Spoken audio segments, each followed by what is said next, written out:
Vamos agora para o Salmo 141, versículo 3. Quem escreveu foi o rei Davi. Põe, ó Senhor, uma guarda à minha boca, guarda a porta dos meus lábios. Isso é muito necessário.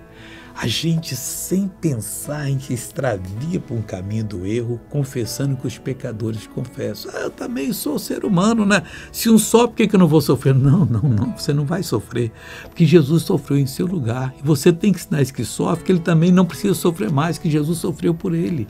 Então, o que nós devemos fazer? Deus, põe uma guarda aqui, um anjo para guardar a minha boca. Não deixe eu falar o que é contrário à tua palavra. Não me deixe corromper as pessoas com o produto dos meus lábios.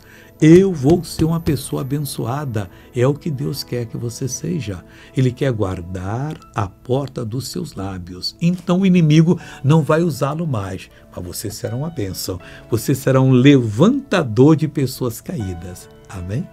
Veja essa pessoa abençoada. Quanto tempo você está usando essa muleta? Mais de um ano. Mais de um ano. Como é que você andava com ela? Andava assim, ó.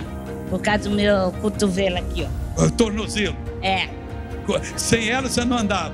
Andava, mas segurando nas coisas que eu tombava assim. Agora põe ela no ombro. Vai embora em nome de Jesus. Voltei para orar. Deus, eu oro por todos agora que estou em problemas, que estou enfrentando situações dificílimas. Eu repreendo todo o mal que está nessas vidas e digo, saia em nome de Jesus. E você diz, amém.